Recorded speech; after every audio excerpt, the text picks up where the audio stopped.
Welcome back to another episode of Bischel Ball. My name's JP Sponseller, joined by Corey Klingenbeck and Cole Harding. We have another special guest joining us this evening. Before we go ahead and introduce him, I believe this episode is sponsored by Mio's Pizza. Corey, go ahead and hit us with the ad. This episode is sponsored by Mio's Pizzeria. Since I Bearcats fans, we'd like to invite you to Mio's, conveniently located on Short Vine. Before every home game, enjoy $2 Coors Lights and $4 Traveler Whiskey Lemonades. Enjoy a family fun environment for pregame food and entertainment before Bearcats baseball games. Right after they serve you with ice cold beer, mixed drinks, and hot pizza, take a nice little quarter-mile walk over to UC Baseball Stadium and cheer on your Bearcats. Mio's will also be streaming every Bearcats baseball game that airs on ESPN Plus inside the bar as well. Let's go. I think we got them rolling up there soon. What do you say, JV? We do. We do. Before we move off of the Mio's topic, we have officially scheduled our first gathering or watch party at Mio's Pizza. Friday, May 1st, we will be gathering for Nate Taylor Day against the Houston Cougars at Mio's Pizza. No real events or anything planned as of now. Really just trying to get a group together to get some beers and pizza and watch the Bearcats on the road. We might muster something together, whether it's a giveaway or some fun event for the fans that show up. But as of now, we just plan on getting a couple cold beers, some nice Mio's pizza, and watching the Cats. So definitely, we will continue to tweet some reminders about that. But mark it on your schedule. Come join us. Come hang out. Now let's introduce our special guest, former Bearcat, former teammate of all of us, and now taking his talents into the booth. If you have watched any home Bearcat games over the past couple of years, you know this guy, Zach Siegel. Zach, how we doing tonight? I'm just excited that I don't have to hide my hate for Xavier like I did last night. They tell us to stay impartial up there, so you got to give them respect. But now I can speak my mind. It's good. I was trying to find a way to get a beer up to you through the booth door. I didn't know how to do it. I don't think the angle was right. That would have been huge once some of those middle relievers were walking the house. That would have been good. I'm going to try to get one up to you. Also, how civil the head coaches are, just way too civil. Way too civil. Especially in that, I would say you guys didn't even hear the mid-game interview. They were both saying like, oh, we're supposed to hate these guys. We respect them a lot. It was cordial and respectful, yeah. But Zach, I'm curious of just like what your thoughts were when you were hearing those interviews. Well, first of all, did you hear Billy O'Connor's skyline order? I did, and he threw in – I didn't know this was a thing. He threw in the juicy that Josh Overbeek did, and we asked him about that. Extra kind of just added to – it made me respect the guy a little bit more. Like, he rattled off a pretty quick, solid skyline. Oh, I mean, that guy hasn't looked at a menu since he was in diapers. It was pretty good. But, dude, he is an elder grad, right? Yeah, West Side elder grad right there. Yeah. But I guess me and Cole can't really speak on this. So yeah, do you guys have the order for us? Like, do you know what it was? We were at the game, so we didn't hear anything. We didn't have our. Oh no, it wasn't anything special. I mean, it was a three-way. He said sometimes juicy, jalapeno or habanero cheddar, and then he said side of fries if I'm feeling fat, which I thought that was pretty good. Yeah. I kind of liked that. But yeah, still that's all I can say good about Xavier. Still wish we would have thrown a couple of those $2 dogs on him at some point from the stands. But yeah, the net. Yeah, I don't know how, like, dude, rattle me this, like, rattle, whatever you want to do. But like, why don't they want to play home games at, like? It sounds so dumb. You're gonna think this is so dumb, but like, how don't they want to play home games at UC? Like, we hold 3,000+ and like you go to their stands and you have to stand along the sidewalk and just like watch from their high school stands. I'm probably gonna shit on their stadium the rest of my life, but like that's what I'm getting at. Like, I don't understand like that atmosphere. Like, granted, like invite, give half the tickets to XU, invite their students, like make it half and half down the middle. But like, I don't understand why you don't want to play every UC XU game at like a bigger venue like that every single time. You got to bring back the weekend series, man. That's what we got to do.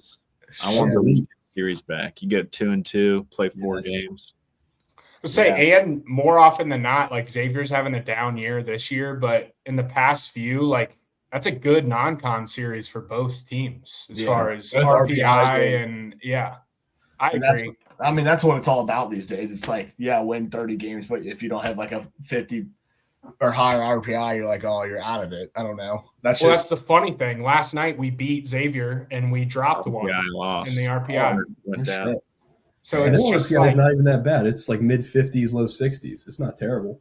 Yeah, because of the schedule. Like that's what he's figured that system out though, Billy, and they'll schedule really good teams in the non-con because the way the system is set up right now, if you just lose to really good teams, it doesn't hurt you. Like, yeah, might help you. Probably does. Yeah. We're like, I don't know, in a situation where last night, like if we lost, we probably would have dropped 8 spots or something like that, and we won and we still dropped a spot. But guess that's just the way the cookie crumbles. I don't hate it because I think we're seeing the reward this year of our non-conference schedule, and we've struggled in the conference, and our RPI is sitting at 25 right now, which is really good. But let's get into this week. 3-1 week for the Bearcats. Kind of talked about it last week. We had to have it, right? Had to have the series win. And then this midweek win was huge as well. Sitting at 25-14 record, 6-9 in the Big 12, which is tied for 10th. Let's run through the Big 12 rankings real quick, just to show that the Big 12 is Big 12ing, and we are in 10th, but we are not out of the race. That's for sure. First place, Kansas, 12-3. Second place, it's actually a 2-team tie. West Virginia and UCF, both at 10-5. Arizona State's at 9-6. TCU, Baylor, and BYU are at 8-7. Kansas State and OK State are at 7-8. Us, Texas Tech, and Utah are at 6-9. Arizona at 5-10, and Houston at 3-12. So, as you can see, it is a crapshoot in the middle of the conference right now. And I think especially when you look at the next 2 weekends, like you can either get nervous about that or get excited because I think everything is right in front of us. Yeah, blood is flowing. We'll go down to Orlando, UCF, and then we'll host West Virginia. Always have played well there. Which we've talked about it dating back to 2022. Yeah. If you're a betting man. The Bearcats have had UCF's number outside of 2023. We did lose that series at home. But went down and got the series in 22, won it at their place in 24. Did you guys sweep? Nah, it took 2 of 3. Okay. And then sweep at home. Then we swept home last year. Yeah.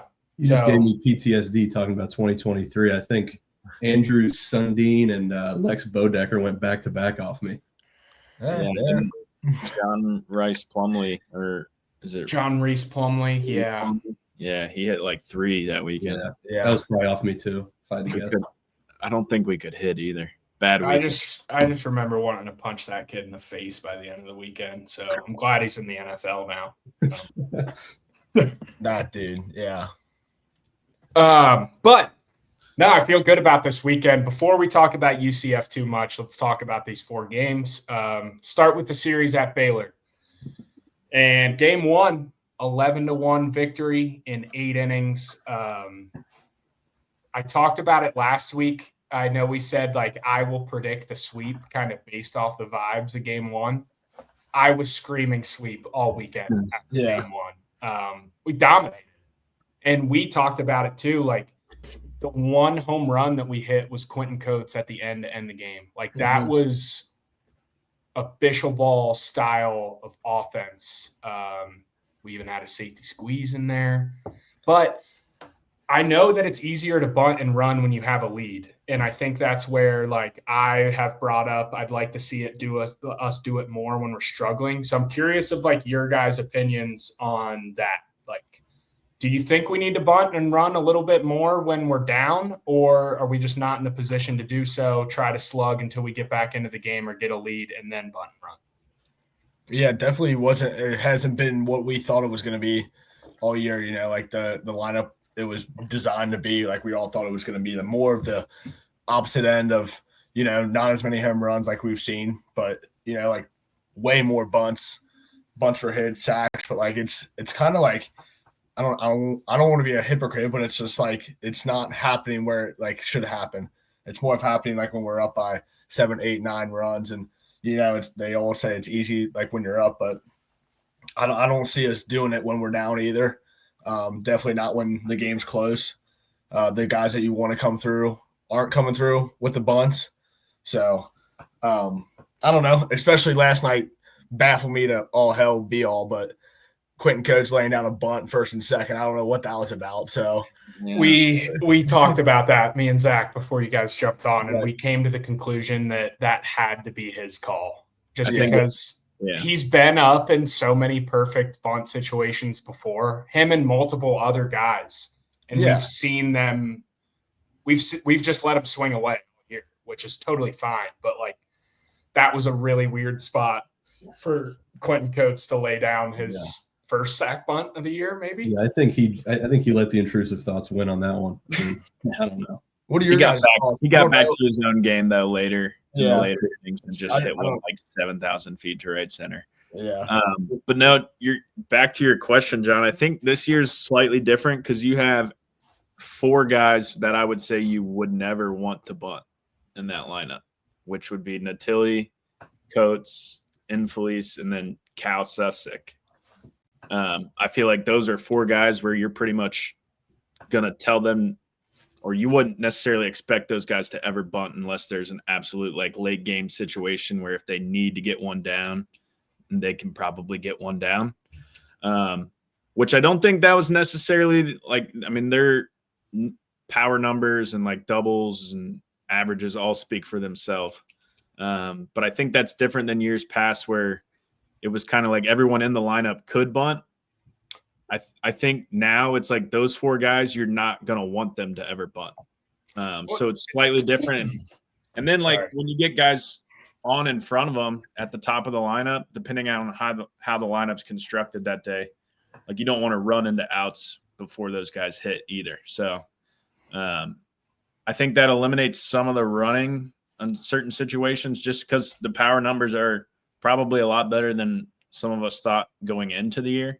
Not that we didn't say they weren't going to hit for power, but I don't know if we thought they would hit for power this much or this well. No, for sure. Yep. I think to your point too, sorry to cut you off, Zach, but like last year, our Big 12 player of the year was Carrington Cross, who is just way much more of a dynamic player than maybe Jack Natilli, Quentin Coates, as far as just like a guy that would sniff out the bunt. And if you gave it to him, he would take it. Yeah. Right down the line. And what he wanted, he hit a homer. Like he won it with 15 homers. Like he had power, but he was not a Quentin Coates type hitter. Like he was going to do everything and then hit one over the fence when you least expect it. But no, I think that's a good point. The lineup is just a different build and style a little bit. I think just to Kling's point though, like it is easier to bunt and run when you're up, but I would just I don't think we've tried it a whole lot when we're down a couple. And I'd like to see the experiment maybe. It's like when it has to come, it's like the dudes are going in there and trying to do it, then they haven't done it when we're down or when we're tied. So it's like shit, now they have a lot more pressure on them than they should. Like last year I feel like we were bunting, I think we bunted like, I don't know, 60 or 70 times, like, and we're successful. But it was like, I don't know. It's just like a crazy. You definitely would have thought those other 4 or 5 guys in lineup would have each have like 5 or 6 bunts by now. But I don't know. Especially bottom of the order. I mean, that there's been some shifts. I mean, Mitchell's been struggling. Niehaus, Conlon Daniel when he was playing more. So you would think that that's a way to kind of get yourself going again. But I mean, also, guys, the argument is Bischel created this style out of necessity, coaching at the lower levels. You're not going to get guys like Coates. You're not going to get a Natilli. So the question is, does he try to force keeping that a part of his DNA? Or if you're going to get a guy, Natilli, Coates, are you going to be more traditional, I guess, if you have those power hitters? And I think that's one thing that I have has been like I've enjoyed this year is yeah, you see Coach Bischel like letting those guys, like he's almost changed his original style a little bit. Like it's still a part of their DNA and their team is bunting and running. But I just liked that, like, you could see that he was able to recognize that I have a different lineup this year and I might try to play it a little bit differently, which I do like. I like to see that because if I'm being honest, I would hate if Quentin Coates and Enzo and Felice were laying down sack bunts twice a week. Like, well, I don't know if that's the best thing.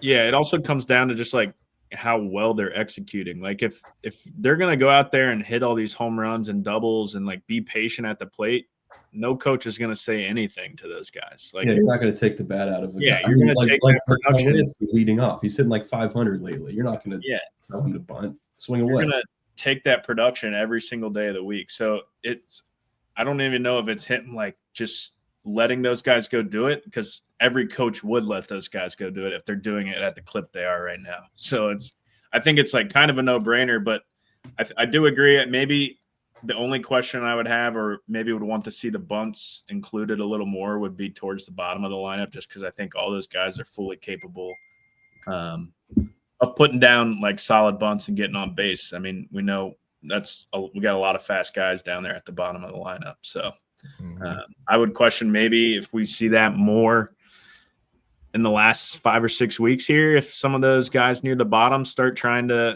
just find a way to get on with some bunts, putting some more pressure on defenses. But overall, like we kind of said, like that middle of the lineup, that 2 through 5 or 2 through 6, like their numbers are speaking for themselves. And any coach, I think, would just let those guys keep doing what they're doing. Yeah, no, for sure. Pitts is still kind of here and there. Yeah. That's one guy in the middle who will still do it. Yeah, without a doubt. And he's good at it. He puts it in the right spot, and he's been very successful when he lays down the bunt. But even then, like if he's swinging, bro, he's hitting doubles or getting on base still. Like that dude's getting on base at a pretty high clip and being pretty successful when he doesn't bunt anyway. So him and like a Jackson Smith, like he's at the top. It's like those are two guys you would maybe see bunting at the top, and they have, but like they're also getting on base like 50% of the time. So I'm not taking it out. I'm Billy Bean in that one. Get on base. No more sack bunts, no more steals. Pay you to get on first, not to get thrown out at second. Yep. But no, we cannot escape game one without talking about our guy, Nate Taylor. Continues to just be absolutely lights out at home, especially 7 innings, 1 run, 2 walks, 11 strikeouts. There's just a different feel when he's on the mound, and especially at home. Showing a lot of energy, getting the boys fired up. And the guys rolled to an 11-1 victory. Siegel, I need to ask this about Nate Taylor because I heard you talk about it, and I know me and Kling love to talk about it. The use of the changeup, how effective do you think that is when he's able to at least just show that against some of these left-handed hitters? Yeah, man. Like I'm looking down at my scorecard from the game. I'm trying to see if he had any changeup outs. I mean, I see a fly out and I see 1 strikeout to a lefty for changeup, but it's mostly fastball slider. And again, this is one of those things where it's like those are 2+ pitches, especially in college. So it's hard for him to force himself to throw the changeup when he's not as confident in it. But I think that ultimately, if he forces himself to throw it, it's going to make the other 2 pitches better. It's going to make him better against lefties because obviously you guys know as like 2 or 3 left-handed hitters, when you can eliminate something going away from you, that just simplifies the at-bat a lot more. But not to mention, I mean, 2 great pitches. I don't know if organizations are going to look at him as a starter at the next level unless he adds a changeup or a cutter, despite how good the fastball slider is. So I think it's huge. But again, his stats are great. It's hard to tell him you got to change this. But Right. No, I think we're all in agreement there. Me and Kling, we don't need to go into it because we've already touched on it. But same deal. We just feel like as lefties, if you can eliminate the changeup, it makes you more comfortable, whether it gives you more success or not. You're just more comfortable. I mean, from personal experience, I did not have a changeup. And if you look at my career splits, they were pretty sickening. So I could have used one.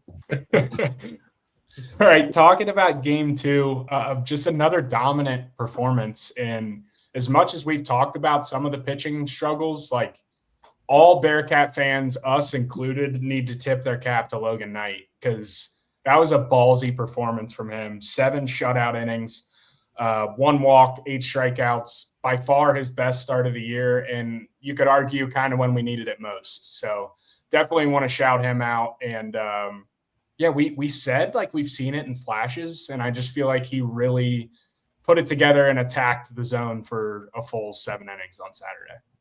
Yeah, that reminded me almost of the Kellen O'Connor, I think it was complete game at Texas Tech last year. Kind of like he was showing flashes of being really good, and then all of a sudden was just dominant. That's kind of what this game from Logan Knight kind of gave me. Yeah, he like you said, John, definitely tip your cap. 7 shutty. I mean, you can't ask for more from a Saturday guy in the Big 12. His pitch usage was a lot different. I mean, that to me was what stuck out. He was throwing the curveball, not just the slider. He threw more changeups, and he was going 4-seam and sinker because he was trying to go mostly fastball slider. And I think he would agree with me saying this. His fastball and slider are not Nate Taylor's fastball and slider. So I think him adding a few more pitches is what did it. I can't say that I noticed that, but I would say that I would, just because when we did see the flashes, like we talked about, like he is going to be, to me, he seems like a perfect Sunday guy. Like for us, he may be a Saturday, but one of those Sunday guys who is going to have 5 pitches and he's going to throw the ball over the plate consistently. Yeah. And one of those guys where like, you might not strike out a lot, but like you look up and you're in the 6th inning and he's still going. And you've only got a couple hits to show for it. Yeah. I agree. Correct me if I'm wrong, though. Last year, after that Texas Tech start from Kellen O'Connor, Kling, he kind of got rolling for the rest of the year. Yeah, he did. He went on like a hot streak for 2 or 3 weeks, and then into conference, and then I mean Tennessee did good, but it was like the last like month of the season, it was a different level. And if this dude gets hot, buddy, up and to the right. No, hopefully, let's light that fire under Logan Knight. Let's get him steaming up for the rest of the year. Offensively, Derek Pitts, 3 for 3 with 2 RBIs and a home run. And then Enzo Infelice, 3 for 4 with 4 RBIs. We could talk about both of those guys for a second, especially Enzo as a freshman, and just like the 2-out RBI hitting that we've seen from him is insane. Like he's finding himself in those spots, and he's coming through in a lot of them as a freshman in conference play.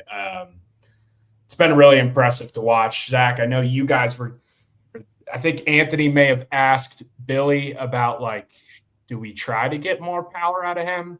My opinion, I'm with Billy on this one. And it's like, no. Yeah, I mean, the kid is hitting 370. I think you don't want to mess with it. And as Bischel tells us every week, he said, the power is going to come. Because I know in the fall, I think he hit like 8 or 10 homers. So everybody's sitting here thinking he's going to hit 15 this year. And it hasn't been that. But you look, he's hitting 372. He's got 5 home runs. I mean, you really can't complain, especially with how clutch he's been. It seems like every game he has at least 2 hits. I think he's simplifying his approach at the plate so much that even with like 2 strikes, he's just able to. His timing's so dialed right now. He's just hitting balls where they're pitched. So anything on that outer half with 2 strikes, he's just punching it the other way. I say punching it; it's probably like a 105 plus the other way. But I think he's just simplifying and just hitting stuff where it's pitched, taking what's given to him. He's got to be like a triple red-shirted kindergartner. Like, dude does not look like a freshman. He does not have the mannerisms or the move like a freshman. I mean, he's up there. He's just so calm. He looks bored up there, dude. Like nothing surprises him. And it's his first year of college baseball. You guys know how hard it is to hit as a freshman. Yeah, it's hard to hit as a senior. Shit. Yeah, hard to hit anything, honestly. You just try to go up there and hack. But no, I think you have to give credit to the kid. I think you can give a little bit of credit to just like there is a strong offensive approach that's instilled in all these kids from the top down. I think that's the thing that's kind of stuck out to me beyond him hitting 370 is just he doesn't look like he's changing his approach from a bat to bat. He's not guessing. He's just what you said. He's bored up there, and he's super comfortable every day. And then Pitts, another guy. I know I tweeted about it. Like, seen a couple more homers out of him. We've talked about already how we think he's kind of a 5-tool player, maybe 4-tool. If he can tap into his power, I mean, buddy, watch out. Yeah. Watch out. Yeah, might be a different animal in there. He still hasn't like really gotten one yet. I feel like though. No, like, not pull side. He's like no, not pull side. Like he's got 3 backside. Yeah, he's getting them out to right center, but he hasn't like got the head out yet and really gotten into one to left. Yeah, trust me, I got the head out a couple of times, depending on if I connected or not. But it was out there. I would say maybe we don't like. Maybe it's good that he's not getting the head I mean, out. no, I mean he's hitting doubles and like doing everything. He did get amped up last night though when we were up quite a few runs. Me and Cole watching. I mean, he was getting the head out there. I mean, there was a couple balls. Yeah, there was a couple balls in the batter's box, but he got the head out there. Good for him. Good for him. Okay, and moving towards Sunday, 8-3 loss. Not an awful game, not as bad as it may look on the final score. It was a 3-3 ball game in the 9th, and this is kind of Zach. We were talking about it. It's like as much as we've talked about the pitching struggles, they're 3rd in the conference in ERA. It just seems like it's like when it rains, it storms with the staff, and not in big spans. It's like we'll just give up 5 runs in an inning, and then we're fine for 3. I know Coach Bischel talked about it in his in-game interview yesterday. Felt like they did a phenomenal job of limiting those big innings this past weekend, and they did, except for the 9th inning on Sunday. 5-run inning, lose 8-3. Just a tough pill to swallow. Zach, what are your thoughts on, obviously, just from the pitching side of things, what I just talked about, kind of like the when it rains, it pours. Why is that happening? What can we do to fix it? Well, I mean, you watch Friday, Saturday, and you think they're going to start to turn a corner, especially Knight, and then you have Brower go 2 scoreless to wrap up Saturday. You're thinking, okay, we're in a great spot for Sunday. And they were. I mean, Blue gave them a good start. He didn't walk anybody. I mean, again, you talk about what you want out of a Sunday guy. And Morrow, who was so good early on and even was good in the midweek against Miami earlier in the week, for whatever reason, it just seems like if he's going to start giving up hits, they're going to get like 8 hits off of him. I mean, and he's running up to 97 every outing. He's got a good cutter and slider. I mean, maybe it's a thing like with Nate Taylor, he needs a changeup, maybe. But with the way he's been pitching and then Marsh getting hurt, I think the bullpen is really the only serious concern if you're a Bearcat fan that you would have down the stretch, because someone's going to have to step up. Yeah. And that's I tweeted it last night, my X factor, and we even talked about this before Marsh got hurt. It's one thing, we're going to have a good team, but I kind of said early on, like if we want to actually make a run at a regional or like make some noise, the X factor for me remains the same, and it's Adam Bischkowski. We saw him have a big outing last night. Very up and down season for him after a strong freshman year. I think if we can get that kid turning the corner and getting some confidence back, I mean, he's going to be the guy that could be the difference in 6 or 7 wins for the rest of the year. I mean, with the way things have been going, I mean, if we're being honest. Yeah. No, I would agree. I mean, he looked great last night, but I think that game 3, it was one of those where that weird play happened with Charlie in the bottom of the 8th, or it was top 8. Top 8. Where they ended up getting 1 out, and then I don't even really know exactly what all happened. I think the umpires messed that up pretty tremendously. The umpire missed that there was a force out at second, is what Bischel ended up saying it was. I thought he called him out of the baseline, and then Billy and Anthony up there were saying they thought that they were calling it that Niehaus dropped it on purpose, which he didn't. He clearly just duffed it. But yeah, I guess the field umpire totally whiffed, didn't see that they threw it to second, and they throw it to third. He calls a force out when it shouldn't have been. So, I mean, Bischel was as mad as I've seen him. Mm-hmm. But that's it made no sense to me because they finished the play and we still tagged him out. Like I just don't know how I don't know how you're gonna give that kid back to second base. Yeah. When you messed up the call. Right. Well, anyway, that all happened. We got one out of it. And then I think we walked a guy to load the bases, and I was like, great. Like they're giving him another out, and this is what's gonna happen. Like they're gonna bust this game open right here. And then we got out of it. Got a line out to right back to Charlie. And I was like, all right, here we go. That was the momentum we needed. Something didn't go our way. We fought out of it, dug ourselves out of a little hole there. Now we just got to go score a run and hold them. Well, then obviously we weren't able to score in the bottom of the 8th, and then top of the 9th, kind of the wheels. I wonder if that whole thing affected Morrow. I mean, he had to go into the dugout and go back out. So the adrenaline crashes, you're out of the inning, you have to go back out, it's back up. And not to mention the extra 5 or 10 pitches. I mean, obviously it's not, you can't blame the whole thing on it, but it might have been a factor. Yeah, we'll put it this way. I would have had an absolute field day on Twitter if we lost. If we lost because of that inning. Yeah. But I would have got tossed somehow. I would have got tossed. I thought Bischel was going to get tossed. I think he was damn close. That would have been awesome. I think he had something. I think he had something reel him back in where it was like, all right, I'm in a tie game in the 8th. I can't get tossed. You don't see a coach full on scream at the umpires like that and not get tossed unless they know they got it wrong. Yeah, that was the other thing. So they're not because I think they know they messed that up so hard. They're like, oh, we can't get back now, so we're just going to stick with our initial decision after the fact that we changed it already. So it's like, oh, shit. Yeah. I thought he borderline was giving them enough hell to get tossed. Like he was towing that line. He was in multiple of their faces. Yeah, I think that's a great point too. Like he knew he had some leverage because they knew they botched the call 100%. But Siegs, talk about what you saw from their Sunday starter, Ethan Calder, because I actually had I thought you could make an argument that he was their best starter. I thought he threw really well and he has some good stuff. He threw on Fridays a lot last year for him. And that Baylor staff, the Baylor team in general is weird, right? Like they have a bunch of guys that don't throw that hard except for the Friday guy, but they throw a ton of strikes. And then at the plate, I mean, they just aren't a very good offensive team.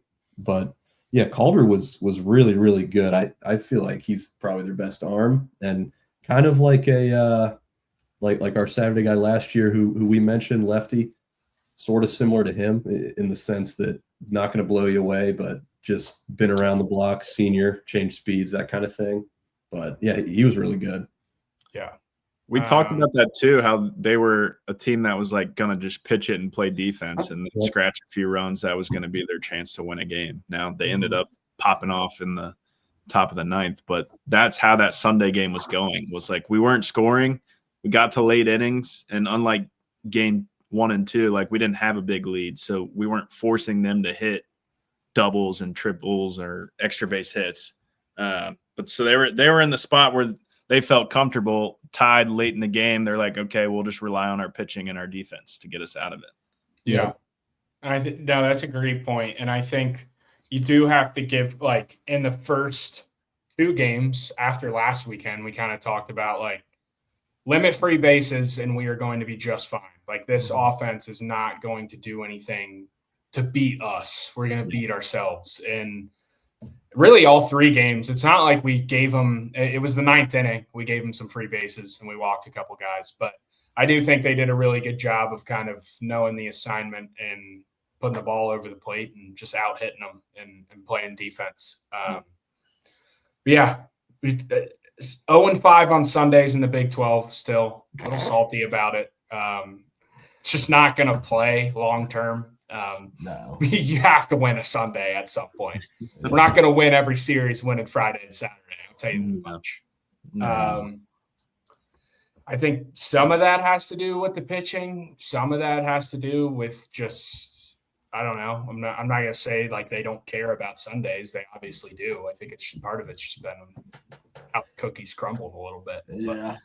Must-win series. Yeah. And what do you got, Clay? I was just asking what happened on Tuesday so we can move past that series. Yeah, we're moving on. Keeping this thing positive.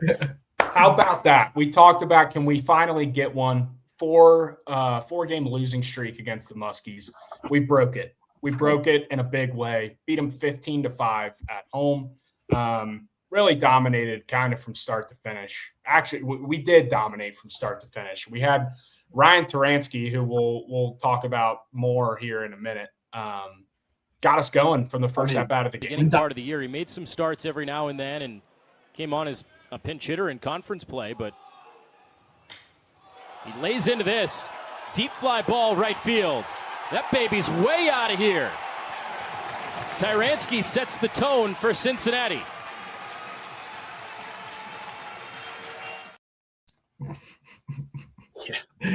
Buddy, we dominated from the stands to the field to the concession stands. Yeah, we hit the hot dog goal yesterday. Yeah. I mean, there wasn't a lot of things the Bearcats didn't do good yesterday. What was that? Like 1,382 hot dogs? Yeah. They're going to run it back now, I think, for WVU series. Yeah, There's probably more hot dogs than the freshman class at Xavier this year. Yeah, probably. That's what people are saying. I would really agree with that. I got a little worried that they might not even have 1,300 hot dogs in the stadium. Yeah. But After last time? Yeah, they had enough. But no, that was a hot start. That ball was smoked off the – or not. I mean, that dude's on a – I mean, can we talk about a hot streak? Who's hot, who's not? I mean, good God. Yeah, I know. If anyone saw that, Barstool Cincinnati just put out a video of some girl in the stands, like scrolling through our roster. I saw that. I was about to comment and be like, I am 100% sold. She's trying to look for Ryan Taransky right now. Like, that guy's lighting it up. And I don't. You can't watch this week of Bearcats baseball and not want you a little sum of Ryan Taransky if you're a female at the University of Cincinnati. My God. Yeah, I mean, she was – yeah, I mean, I was looking at the roster too for him at that point after that home run. But, no, good for that dude. Absolute terror. Probably started, 10 months ago in the Northwoods League and then tears that up. Redshirts his freshman year, tears the Northwoods up, and then comes out of Northwoods hot in the fall and just, didn't see the field every day. He did see the field every day, and then he got cold.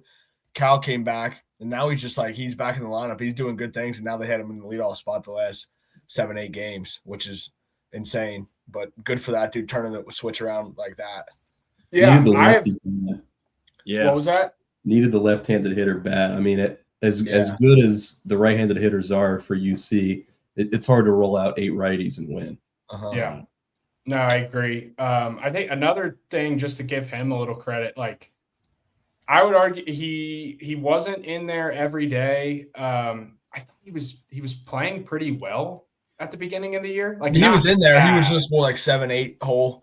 Yeah, and then when Cal came back, like Cal was into that spot. Yeah. So I just give the kid a ton of credit for like staying high, like even when he was on the bench. Like you get benched for like maybe not even necessarily like you didn't lose your spot. You just had another dude get healthy. Experience, and then, like came back and like they're gonna throw that guy in there. They've trusted him for 2 years already or a year.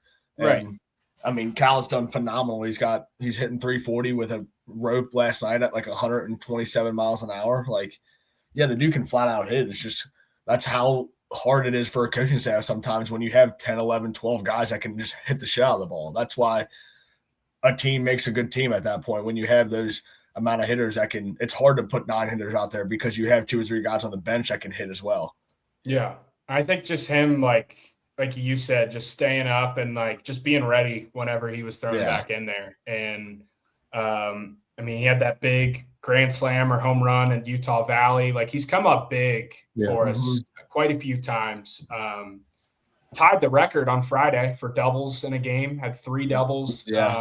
Huge week from him. And yeah, I think if you can trust him in that leadoff spot as a lefty and then separate him and Smith a little bit. And I don't know, I just think it does a lot of things to the lineup, a lot of good things for sure. Yeah, I would agree. Well, Let me ask you guys, because we were talking about Sefcik. Do you see a difference in his swing this year? Do you think it's that he's coming back from injury, that he hasn't really tapped into the home run power? We've always had this conversation where, like, I feel like it's a guy very similar to Enzo, where like they barreled the ball up, like when they hit it, it is smoked. Oh yeah, but they squared up so well, and it's like just good lines that when they do get a little bit of something under it, that's when that ball really starts to go. It's almost hard for me to say like the swing's different. I think he's just might not be like elevating the ball as much, and which is why we haven't seen some of like the balls get out of there. Because all of his homers, like none of them are towering homers ever. It's true. Like, they're not the Quentin Coates backspun moon balls. Like they were all just like they look like doubles in the gap off the bat, and you're like, oh, like that's getting out of here. So no, I would agree. I feel like he's always kind of been like a low line drive guy. I don't think there's been a change. I just think to Cole's point, like maybe just hasn't gotten the head out. I mean, it's kind of like the Enzo thing earlier, right? He's hitting 330. You don't want to have him try to change anything. I mean, you'll take him hitting the ball hard. And, I mean, it's tough for a couple of guys. Like, I do think that, Daniel would have figured it out eventually. But when Tyranski and Sefcik are hitting – I mean, Tyranski was never not hitting well. His batting average went down to like 240. But I don't think the OVP ever got under 400. Like, he has more walks than strikeouts. I mean, he's been really good. Yeah. And I think another good thing to look at too is like why you don't want to change his swing is Quentin Coates obviously hitting the crap out of the ball. Also leading our team in strikeouts by a healthy amount, which is fine. I'll take that trade-off any day of the week. Leading the Big 12.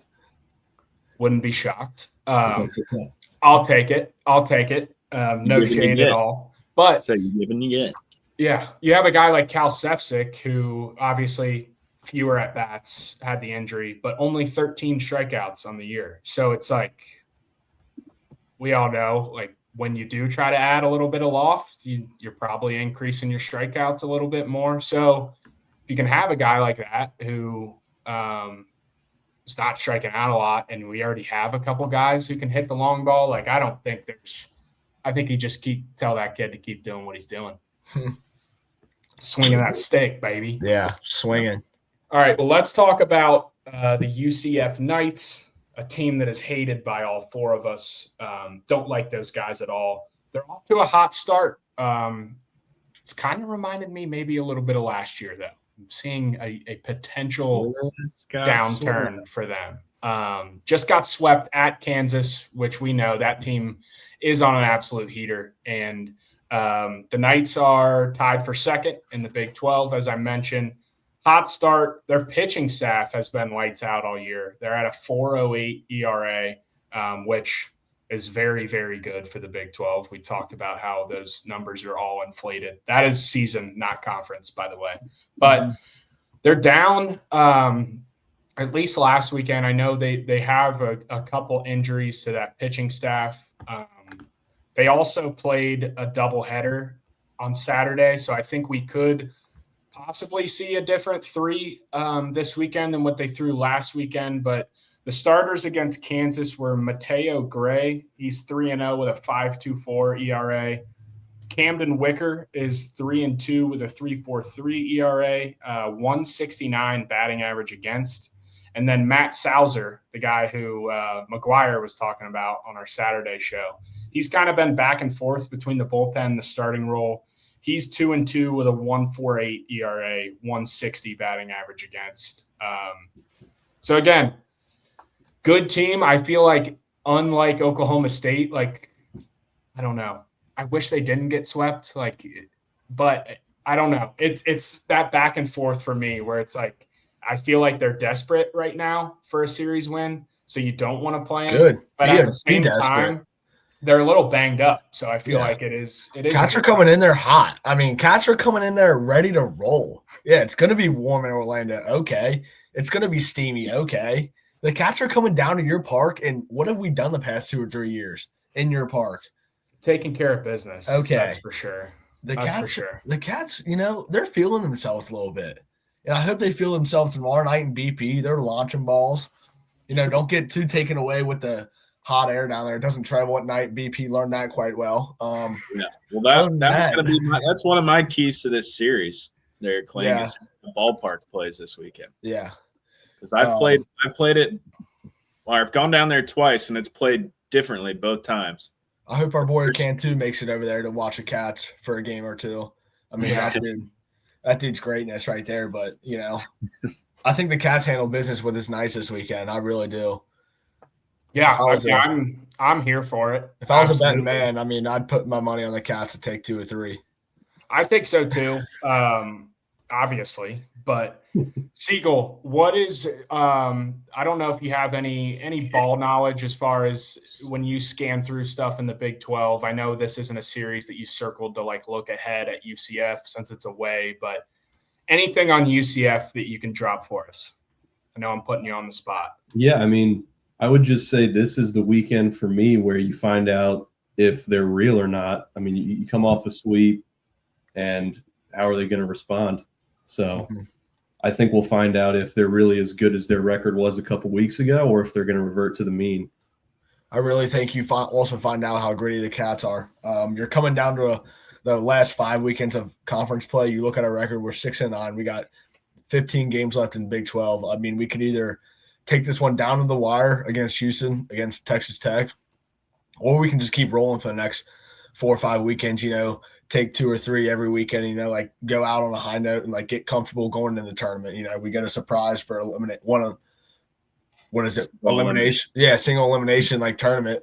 You go out there comfortable, you play a couple of games, maybe get a dub or not, but you're comfortable going in the regional. I just really think this is where you find out how bad do you want the games or not. How bad do you want to wear Cincinnati across your chest? And I feel like this time last year when we were going out to started off at Kansas, it was when it turned around, went to Oral Roberts, belt to ass, and then went down to TCU and stole 1 from them on Sunday.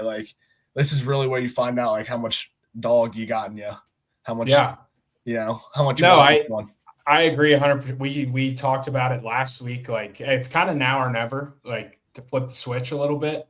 Yeah. And I think it's now or never, whether it's okay, did we just have one good week again? Or is this the turning point? Right. And we talked about it.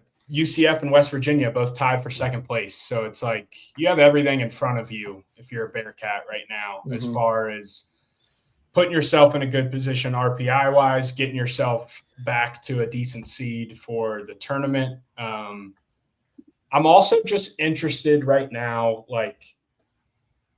we're 10th in the conference, but we're 2nd in RPI, I think. So I just don't want to leave it up to chance, right? No.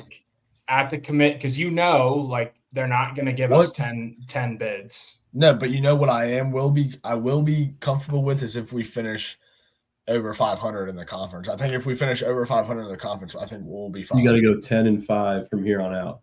Yeah, exactly. Hey, how much dog do you got in you? You think I'm with 9-6 finish gets in, going 500 in the Big 12 with a good RPI? I think 500 in the conference gets in. What about 2 games under? You think that gets in? This is where it starts to get tricky. 2 games under with a top 25 RPI and 30. How many wins would that be? 34? Would be 30, 32, 33. You think that gets in? I say from those numbers alone, yes.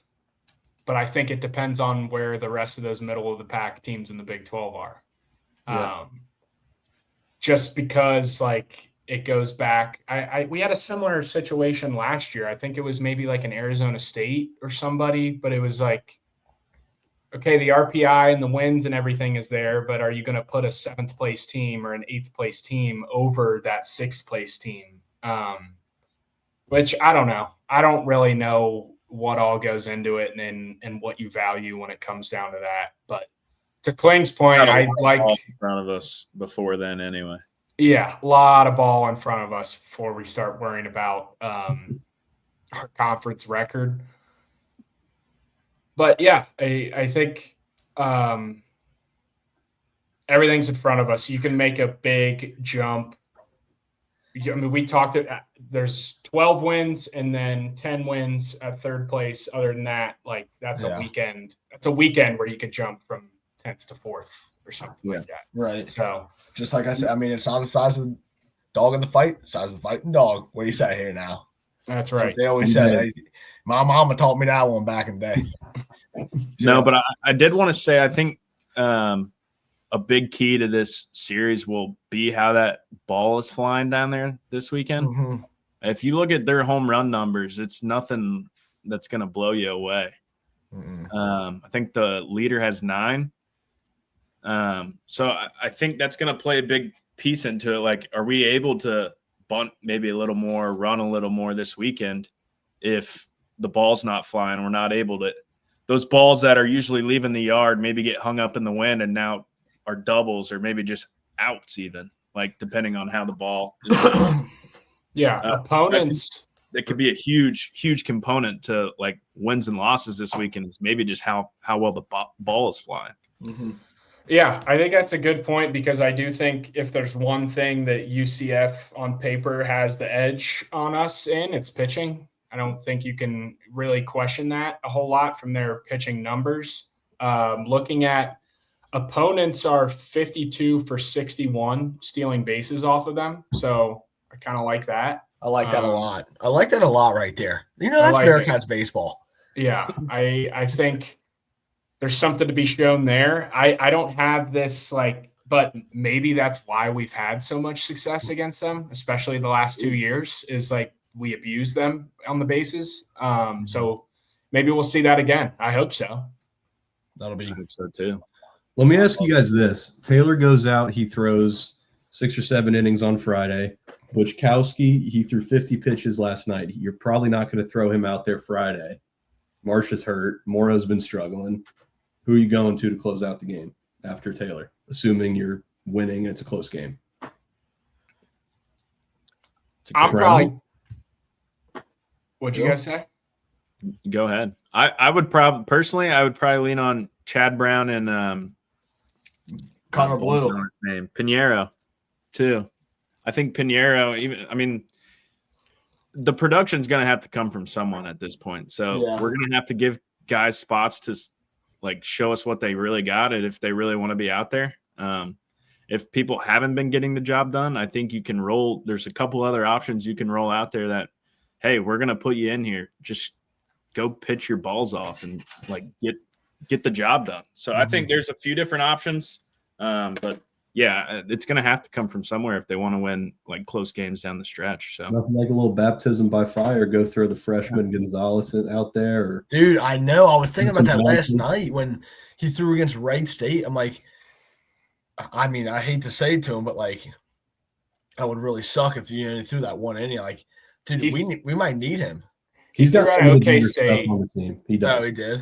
Yeah, he did get an inning or so at OK State. I don't think we've seen him since then. Back to your question, I'm probably rolling with Morrow again. I like it.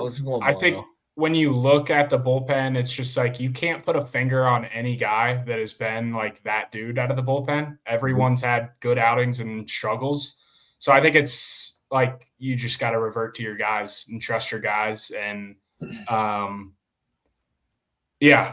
think it's just like from my perspective, it's like if you don't get Bischel and Morrow and those guys going, like we're not going to do anything in a regional. Yeah. Like, if we're being honest, you have to have those guys. So I think you got to get them going. I think in that particular spot too, Siegel, like the scenario you threw out there, it's going to take maybe 1 or 2 times to get the mindset right. Cause all those dudes, it's been Taylor, then Marsh. Marsh goes in right after Taylor. It's always Marsh. Cause they're very similar guys. They're fastball slider guys, both plus pitches for both of them. So I think now these guys are kind of like, oh, well, who's going in after Nate comes out now? So it's kind of like a guessing game. I think if the longer this goes on, if someone gets thrown out there more consistently, we're going to see some similar results and they're going to be a lot more comfortable on the mound. Yeah. Because I know that's always a big thing for pitchers, like especially closers, like they know when they're going in the game. Like Marsh knew when he was going in the game and it was after Nate Taylor. Like, yeah. You know, pitchers, man, we're a bunch of routine-oriented head cases, so that's true. To be able to know your role. No, that's like a big part of pitching, even which is something like some people might not realize that if you're not or a casual baseball fan, but like having designated spots in the bullpen is big for guys and like them being comfortable when they run out there. Yeah, and I think because of injury and just guys getting hit around a little bit, like that's just kind of been jumbled all year, and I don't feel like any of those guys are really like comfortable in a spot. I got another option for you, Siegs. How about we just tell Nate Taylor, hey, buddy, it's that time of the year, saddle up, and your pitch count is now 135, and we need 9 innings out of you. I like it. I like it. I don't know if his draft advisor is going to like it, but I like it. Yeah, I like that a lot, actually. You know, that's shit I live for right there. Okay, you got catching the same guy. More. Catching the same guy for 8 or 9 innings might be the best thing ever. Hey, you got 2 more in you, kid. Yeah. That was the most West Side thing ever. That's the shit I live for right there. What'd you say, Siegs? I said it's got to the point. You're thinking, is Christian Mitchell going to get back on the mound this year? What if he did? I've thought about it. He was nasty his first year at Cincy. Yeah, he was. Invisibles, 75-mile-an-hour straight changeups. I don't know how. Dude, and it was so good. It looked like a fastball every time. Right over the top with 88, 89, touch of 9, and then he's hammering a 78-mile-an-hour changeup. That was so gross. Some games, I swear, he was just throwing 85 and just lights out. At the end of the year, he was playing freaking shortstop and third base and left field. Like, dude, his arm had to be hanging. I threw 85, and I didn't even play shortstop. So that's awesome. A lot more movement than he did, Siegs. I love it. A little sink to it, man. I never liked facing you. Too good. Couple swords. You guys got anything else? I think I got dude, what was cool? Corey's got something else. I do. Sunday at the game. I don't know whose dad it was, but he came up to me and was like, your head first podcast. And I was like, yeah, I think it was one of the pitchers' dad, Morrow's or Schuler's, and he was like, I drove all the way from, it was like a 4 or 5 hour drive, I think Chicago. So if that narrows it down. It was probably Boba. His parents always come. They're from Chicago. No. Well, it was somebody that introduced themselves I've never seen before. And he said, 4-hour car ride down, it was his wife and his the guy's girlfriend, the kid's player's girlfriend. So they rode down together, and they're like, what do we listen to? He listened to the Head First Wednesday podcast and the Saturday podcast on the Sunday drive down. That is so good. I was like, hell yeah. Good for that guy. That's so if you're listening to this right now, dude, props to you.